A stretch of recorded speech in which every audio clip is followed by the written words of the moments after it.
Doctor Faustus, जिसको लिखा है क्रिस्टोफर मार्लो ने, बात करनी है आज इस पे, इसको समझना है। आइए चलते हैं क्रिस्टोफर मार्लो की तरफ और समझते हैं डॉक्टर फास्टस को। ये जिस एज में लिखा गया ड्रामा, उस एज का जो सबसे ज्यादा रिप्रेजेंटेटिव ड्रामाटिस्ट है वो क्रिस्टोफर मार्लो है। और जो रेनेसां का मेंटल मेकअप है उसको अगर हम समझें तो वो हम 3 पॉइंट्स में समझ सकते हैं। यानी उसमें क्या क्या चीजें थी। एक थी चीज जिसको कहते हैं लस्ट फॉर पावर, और उसके लिए टेम्बरलेन है जो क्रिस्टोफर मार्लो का ड्रामा रिप्रेजेंटेटिव है। दूसरी थी लस्ट फॉर वेल्थ, और उसके लिए है जुआ माल्टा, ये भी क्रिस्टोफर मार्लो ने लिखा है। और तीसरा है लस्ट फॉर नॉलेज, कि नॉलेज जो है उसकी जो लस्ट है बहुत ज्यादा, वो उसका रिप्रेजेंटेटिव है डॉक्टर फास्टस। तो यही हमने समझना है। डॉक्टर फास्टस है एक जर्मन स्कॉलर। जब ड्रामा शुरू होता है तो ये अपने उस स्टडी रूम में बैठा हुआ है और अपने आप से कहता है कि मैंने ट्रेडिशनल नॉलेज सीख लिया है, लॉजिक पढ़ी है, मेडिसिन पढ़ी है, लॉ पढ़ा है, रिलीजन पढ़ा है, लेकिन वो कहता है कि अब भी मैंने कुछ हासिल नहीं किया, मैं अभी कुछ और सीखना चाहता हूँ। वो उससे मुतमईन नहीं होता, क्योंकि नॉलेज ऐसी चीज होती है कि कभी भी कोई भी ह्यूमन बीइंग उसको जितना भी गेन कर ले, उसकी लिमिट्स जो होती हैं वो क्रॉस नहीं कर पाता, उससे मुतमईन नहीं होता। तो वो कहता है कि मैं नेक्रोमेंसी सीखूंगा, जादू सीखूंगा। अब वो बतौर जादूगर अपना कैरियर शुरू करना चाहता है। वो वैगनर को बताता है, अपने नौकर को, कि मैं ये सोच रहा हूं। तो वो उसको 2 दोस्तों से मिलाता है, वेल्डिस और कर्नेलियस को। वो उसको स्पेल बुक्स देते हैं और वो जादू करना सीख लेता है। अब वो जो बुलाता है जिन रूहों को या जिन बदरूहों को, तो एक दिन उसने मेफिस्टोफेलिस को बुलाया और उससे कहता है कि आज से तुम मेरा हुक्म मानोगे। तो वो उसे कहता है कि मैं सिर्फ लूसीफर का हुक्म मानता हूँ, जो मुझसे भी बड़ा शैतान है और वो रूलर ऑफ हेल है। तो फास्टस उससे कहता है कि ठीक है, तुम लूसीफर के पास जाओ और उसे कहो कि मैं 24 साल की जिंदगी लेके देता हूँ और तुम मुझे लामहदूद इल्म दो, लामहदूद ताकत दो। अब यहाँ पर जो एजुकेशन और नॉलेज के दरमियान फर्क है वो भी वो आपको आगे पता चलेगा। और आखिर में ये हो जाता है कि वो उसकी बात मान लेता है लूसीफर। मेफिस्टोफेलिस ने आके बताया कि लूसीफर कहता है कि तुम अपने खून से इस एग्रीमेंट के ऊपर दस्तखत करो। अब जब वो दस्तखत करने लगता है तो उसका ब्लड जो है वो जो है जम जाता है। और ये चीज का सिंबल है कि जो उसके पहले कुछ टाइम पहले उसके पास गुड एंजल और इवल एंजल आए थे। एक गुड एंजल ने कहा था कि तुम ये काम न करो और इवल एंजल ने कहा था कि तुम ये काम करो, इससे तुम्हें बहुत फायदा होगा। तो ये जो ब्लड उसका जम जाता है, ये गुड एंजल होने का, उसके यानी गुड एंजल ने जो बात की थी उसका ये सिंबल है। लेकिन ये लिख देता है ट्रीटी, और वो कोयला लाता है मेफिस्टोफेलिस और उसके खून को जब गर्म करता है तो उसके बाद वो लिख देता है उसको एक एग्रीमेंट, यानी दस्तखत कर देता है। अब ये दस्तखत करने के बाद उसने 24 साल की जिंदगी दे दी। लेकिन उसके बाद क्या होगा 24 साल बाद, अब इसकी तरफ तो उसने सोचा ही नहीं था। तो अब उसने सबसे पहली बात ये की कि मुझे एक वाइफ चाहिए, लेकिन उसको वाइफ नहीं दी जाती, क्योंकि मेफिस्टोफेलिस कहता है ये तो एक सेक्रेड बंधन होता है, पाकीज़ा रिश्ता होता है और तुम्हें ये नहीं देना, क्योंकि अब तुम जो कुछ करोगे वो नेगेटिव ही होना चाहिए। और फिर वो उसको कुछ किताबें देता है और किताबें देने के बाद ताकि वो इसी काम में लगा रहे। लेकिन ये जो बार बार इसकी तरफ गुड एंजल और इवल एंजल भी आएंगे और अपने आप से ये बार बार सोचेगा भी, बात भी करेगा कि क्या जो मैंने किया सही किया, गलत किया। क्योंकि इंसान के अंदर से ये आवाजें आती हैं, उसकी ज़मीर की आवाजें होती हैं कि जब भी वो कुछ गलत करने लगता है तो उसको चीजें आती हैं कि तुमको ये करना चाहिए या नहीं करना चाहिए। फिर वो कहता है कि मैं माफी मांग लूंगा, लेकिन कहता है कि मैं माफी नहीं मांगूंगा। और गुड एंजल इवल एंजल फिर आते हैं, फिर वो उसको यही कहते हैं। फिर मेफिस्टोफेलिस जो उसको प्लैनेट्स की जो हरकत हैं, जो जैसे प्लैनेट्स हरकत कैसे करते हैं, कायनात कैसे बनी है, और उसके बारे में जो फास्टस है उसको बताता है।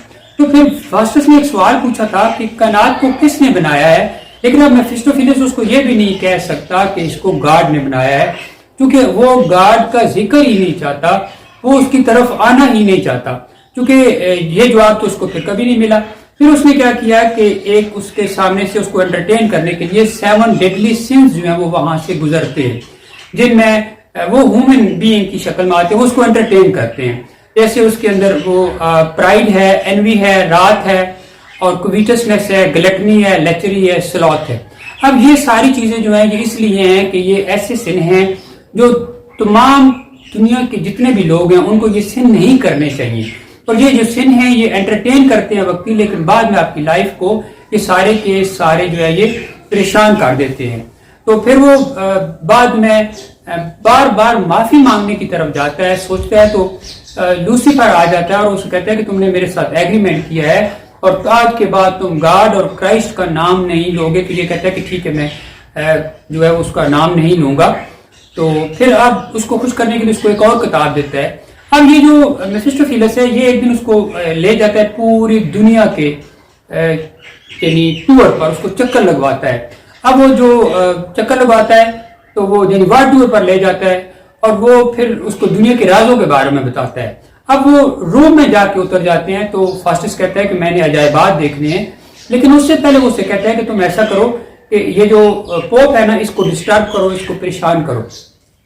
अब वो पोप को परेशान करता है, तंग करता है। अब ये रिलीजियस एलिमेंट है कि आपका जो रिलीजन होता है, अगर आप रोमन कैथोलिक है तो प्रोटेस्टेंट्स को तंग करना, प्रोटेस्टेंट है अगर आप तो रोमन कैथोलिक को तंग करना, अगर आपका किसी भी मजहब से तल्लुक है तो दूसरे मजहब के लोगों को परेशान करके, तंग करके, डिस्टर्ब करके आपको जो सुकून मिलता है, आपको लगता है कि ये आपकी मजहब की जरूरत है। हालांकि ऐसा होता नहीं है, ये एक नेगेटिव एस्पेक्ट होता है जो क्रिस्टोफर मार्लो ने दिखाया है और ये यूं नहीं होना चाहिए। आपने ये सोचना चाहिए कि दूसरे का जो रिलीजन है वो आपसे डिफरेंट है, उसकी सोच डिफरेंट है, उसकी नाम वैल्यूज रिचुअल डिफरेंट है, वो आपके अगेंस्ट नहीं है। अब ये दोबारा वापस आ जाते हैं जर्मनी में। तो जब ये जर्मनी वापस आते हैं तो अब ये बहुत मशहूर जादूगर बन चुका था। अब उसको चार्ल्स V अपने दरबार में बुलाता है, वो उसको जादू दिखाता है और एक नाइट कहता है कि ये जादू है, ये गलत है। तो ये अपने जादू के जरिए उसके सर पर सींग ले आता है। फिर एक बंदा इनको मिलता है जो इससे घोड़ा खरीदना चाहता है। अब ये उसको एक घोड़ा देता है जो फेक किस्म का होता है और वो घोड़ा जो है वो गायब हो जाता है।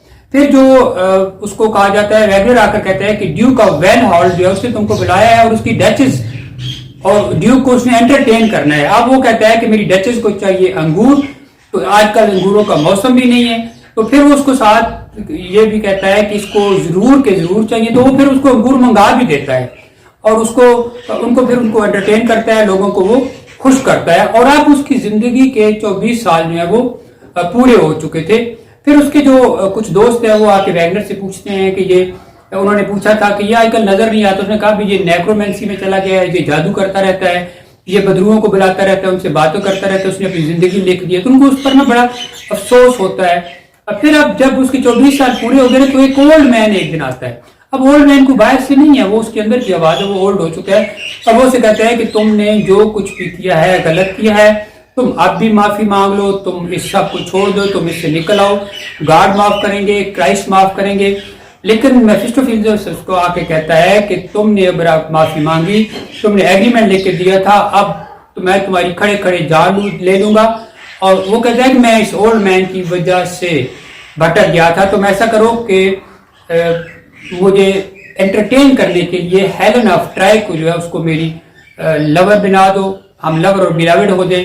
तो वो उसको हेलन ऑफ ट्राई को फिर बुला लेता है, ये जादू के जरिए वो आ जाती है। उसको कहा भी जाता है कि हेलन ऑफ ट्राई को बुलाओ, उसको बुला लेता है। और गुड एंजल और इवल एंजल जो वो भी बार बार आते रहते हैं। लेकिन इस सब के साथ कहते हैं कि मेरे पास, वो अपने दोस्तों को कहते हैं कि मेरे पास 1 घंटा बाकी, वो उससे मिलने आते हैं। लेकिन उसका दिल करता है कि ये घंटा बढ़ता चला जाए, ये टाइम रुके नहीं, ये आगे चले, मेरी जिंदगी आगे चले। मैं माफी मांगना चाहता हूँ गॉड से, वो अभी भी मैंने सिन किया है, मैं अपनी लिमिट्स क्रॉस की हैं। लेकिन वो कहता है कि जीसस की एक बूंद भी मुझे बचा सकती है। लेकिन अब मेफिस्टोफेलिस और वो जो आपके पास लूसीफर है वो उसको इस तरफ आने नहीं देते। फिर वो आ जाते हैं और आधी रात का टाइम गुजर जाता है और उसकी रूह को कब्ज करके ले लिया जाता है। और जब वो ले जाते हैं उसको, तब उसके बाद वो पीछे कह के जाता है कि इन सारी किताबों को, इन सब चीजों को, इन सब को आपने जला देना है, इनको कहीं आगे फॉरवर्ड नहीं करना, किसी को देनी नहीं है। क्योंकि उसके जहन में ये बात थी कि अगर ये और भी कोई बंदा इन पर काम करेगा तो उसका भी हाल यही होगा जो मेरे साथ हुआ है। अब ये है जो सारी की सारी इसकी कहानी है डॉक्टर फास्टस की। अब इसके अंदर आपको सिन का एलिमेंट मिलेगा। जो सिन होता है ना, कोई भी सिन होता है, वो आप जिस भी लेवल पर करते हैं, वो आपका जो पर्सनल लेवल पर आप करते हैं या social, political, moral, ethical, religious, emotional, intellectual, psychological level पर करते हैं, वो सिन जो है वो उसकी एक पैंज होती है, उसकी एक चुभन होती है। और वो जो चुभन है वो ही आपको डिस्टर्ब करती रहती है। बाद में आपको कहीं और से सजा मिले ना मिले, वो चुभन ही उसकी सजा होती है। फिर इसके अंदर जो आप دیکھیں تو جو ریپینٹنس ہے اس کا ایلیمنٹس بھی ہے کہ اگر آپ کے پاس سن آپ سے ہو گیا تو ریپینٹنس کا ایلیمنٹ آپ کے لیے موجود رہتا ہے، تو وہ بھی آپ کو اس سن کی جو پینگز ہے ان سے نکال سکتا ہے. اور جو اس کی یعنی جو ریلیجن کے ایلیمنٹ ہے اس کے اندر وہ بھی پایا جاتا ہے. ریڈیمشن ہے اس کے اندر، ڈیمنیشن ہے کہ اگر آپ اپنا سن کرتے ہیں اور اس پر ڈٹ جاتے ہیں، معافی نہیں مانگتے، آپ پیچھے نہیں ہٹتے اس سے، اس کا مطلب یہ ہوتا ہے کہ آپ کو پھر اس کو ڈیمنیشن ہوگی. اور اس کی سٹیپ بائی سٹیپ ڈیمنیشن ہے. 24 سال لیے اس کے ڈیمنیشن نے. تو جیسے کہتے ہیں کہ وقت پرورش کرتا ہے برسوں، حادثہ یکدم نہیں ہوتا. تو وہ جو آخر میں اس کے ساتھ ہوا نا لوسیفر میفسٹوفیلس نے کیا، تو اس کے پیچھے پوری اس کی لائف تھی، وہ ایک پوری اس کی لائف میں اس کی پرورش کی ہوئی تھی. اس کے سسٹم میں وہ جو لسٹ فار نالج تھی وہ اس کو ساتھ لے کے چل رہا تھا. پھر گاڈ اور جو مین کا ریلیشن شپ ہے وہ کیسا ہونا چاہیے، کون کون سی کوالٹیز ہیں جو مین کو گاڈ کے ساتھ ریلیٹ کرتی ہیں اور گاڈ کو مین کے ساتھ ریلیٹ کرتی ہیں. تو یہ ساری چیزیں جو ہیں یہ کرسٹوفر مارلو نے اس کے اندر ڈسکس کی. اب وہ یہ نہیں کہتا کہ آپ دھرم سے دور جاؤ، وہ کہتا ہے کہ آپ اپنی لمٹس میں رہو. پھر یہ بھی اس کو کہتا ہے کہ یہ بہت لیٹ نہیں ہے، آپ کبھی بھی زندگی میں کسی بھی مقام پر جو آپ نے کیا ہے غلط، اس سے جب واپس آ جاتے ہیں تو اس کا مطلب یہ کہ آپ نے ایک نئی زندگی لے لی ہے، نئی سوچ لے لی ہے، نئی آئیڈیالوجی پر آ گئے، نئے سسٹم پر آ گئے، زندگی نئے سرے سے چل پڑی ہے. تو اس کا مطلب یہ ہے کہ آپ نے گنوایا کچھ بھی نہیں ہے. وہ ایگزسٹینشیل ایلیمنٹس کو لے کے زندگی کو میننگز دینا چاہتا ہے اس رینیسانس ایج کے اندر. اور جب وہ میننگ دینا چاہتا ہے تو اس میں وہ مذہب کو بھی لے کے آتا ہے، اپنے نالج کو بھی لے کے آتا ہے، جو اس نے ٹریڈیشنل چیزیں لی ہیں ان کو بھی لے کے آتا ہے. اس کے علاوہ اس کے اندر جو سرچ فار نالج ہے وہ اس کے اندر پائی جاتی ہے. پھر یوز آف نالج بھی اس نے سیکھا تھا اور اس کے ذریعے جو ٹروتھ کی تلاش ہے جو چاہتا تھا وہ اس کو ملی. پھر اس کا جو ایک کانسیپٹ ہے فاسٹنگ سول کا وہ اس کے اندر آپ کو ملے گا. اور فاسٹنگ سول کا کانسیپٹ یہ ہے کہ جو ٹریڈیشنل آپ کی جو سوشل لائف ہے، پولیٹیکل لائف ہے، موریلٹی ہے، ایتھکس ہے، مذہب ہے، گاڈ ہے، جو چیزیں آپ کی ٹریڈیشنل چلتی آتی ہیں ان کو جب آپ چیلنج کرتے ہیں تو اس کا مطلب یہ ہوتا ہے کہ آپ اس سے نکلنا چاہتے ہیں، آپ اس کو ایز اٹ ایکسیپٹ نہیں کر پائے، لیکن سوسائٹی آپ کو باؤنڈ کرتی ہے ان کو ایکسیپٹ کرنے پر. تو آپ کے اندر فاسٹنگ سول جو ہے وہ کام کر رہا ہوتا ہے. اس کے اندر سولپسسٹک ایلیمنٹ پایا جاتا ہے، یعنی سیلف سینٹرڈ تھنکنگ پائی جاتی ہے، اور یہ جو ڈاکٹر فاسٹس کرتا ہے اور اسی کو کہتے ہیں فاسٹنگ سول. اس کے اندر سیلف ڈیٹرمنزم ہے. اور آپ نے ایک چیز نوٹ کی ہوگی کہ جب وہ ہیلن کو بلاتا ہے تو وہ اسے کہتا ہے کہ میک می امارٹل ود اے کس، لیکن اس کو تو امارٹل کر سکتے تھے میفسٹوفیلس اور لوسیفر، لیکن ان کو یہ بات یہ نہیں کہتا. میفسٹوفیلس کو اور لوسیفر کو وہ یہ کیوں نہیں کہتا کہ مجھے امارٹل کر دے؟ وہ اس لیے نہیں کہتا کیونکہ اگر وہ اس کو امارٹل کر دیں تو یہ بھی ان کی طرح ایک پیراگون آف سٹانک سسٹم ہو جائے گا، وہ مکمل شیطان ہو جائے گا، ٹوٹلی نیگیٹو ہو جائے گا. پھر کچھ بھی پازیٹیو سوچنا اس کے لیے مشکل ہوگا، وہ جو بھی سوچے گا نیگیٹو سوچے گا اور وہ ڈیمنیشن ہوگی اور پرماننٹ ڈیمنیشن ہوگی. لیکن یہ وہ کہتا ہے نا کہ you are still fast perspective man, وہ مین ہی رہنا چاہتا ہے. لیکن جب ہیلن آتی ہے تو اسے کہتا ہے کہ میک می امارٹل ود اے کس. اب یہ لو کا ایلیمنٹ ہے، جو رومانٹک ایلیمنٹ ہے، تو یہ اس کا مطلب یہ ہے کہ جس کا نام تو ہے ٹریجیکل ہسٹری آف ڈاکٹر فاسٹس، لیکن اس ٹریجڈی کے اندر جو ڈس آرڈر ہے اس کو آرڈر میں بدلنے کے لیے ہیلن آتی ہے اور اسے کہتے ہیں میک می امارٹل. اب یہ جو امارٹل ہونا ہے یہ بنیادی طور پر یہ نہیں ہے کہ وہ لافانی ہو جائے گا، بلکہ اس کی سوچ کہ یہ نیکرومینسی نہیں کرنی، اپنی لیمٹس کراس نہیں کرنی. ایز اے ہیومن بینگ آپ کو پتہ ہونا چاہیے کہ آپ کا جو ریلیجن بنانے والے کے ساتھ کیا رشتہ ہے اور ریلیجن بنانے والے کا آپ کے ساتھ کیا رشتہ ہے، اور آپ نے اپنی جو لمٹس ہیں اس کے اندر رہ کے جب بھی آپ اپنی لمٹس کراس کریں گے تو اس کا مطلب یہ ہوگا کہ اب آپ جو ہے وہ امارٹل ہو گئے ہیں جو میفسٹوفیلس اور لوسیفر بناتے ہیں.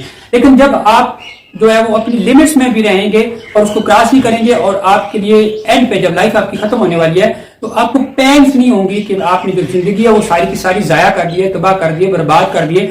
بلکہ وہ جو ہیلن آف ٹرائی کا جو قصہ ہے جو اس کو امارٹل کرے گا وہ یہ ہوتا ہے کہ آپ نے اینڈ پہ یہ سوچنا ہوتا ہے کہ ایک ایسی زندگی آپ کو ملی ہے جو آپ نے اپنی مرضی سے جیا اور آپ مرتے ہوئے آپ کو کوئی پینس نہیں ہے، آپ کو کوئی پریشانی نہیں ہے، کوئی ریپینٹنس نہیں ہے، کوئی ٹینشن نہیں ہے، کوئی آپ کو بڑے سکون سے چلے جاتے ہیں اور اسی کو لائف کہتے ہیں. اگر آپ کو ویڈیو پسند آئے تو لائک اینڈ شیئر کریں. Thanks for watching.